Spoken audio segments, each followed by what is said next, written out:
I worry about my kids, especially during a typhoon. So I make sure my kids get all the protection they need. Tuwing umuulan, meron silang suot o dala na raincoat, boots, at extra damit na pampalit. Tandaan, magkaiba ang raincoat at jacket. A plastic-coated raincoat gives better protection from the rain. But against the cold, a cotton jacket is better.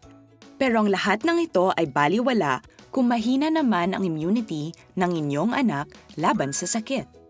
So make sure safe ang iniinom nila. Give them only Wilkins distilled drinking water, the brand most trusted by moms. How about you? What are your rainy day safety precautions? Just share them at the comment section.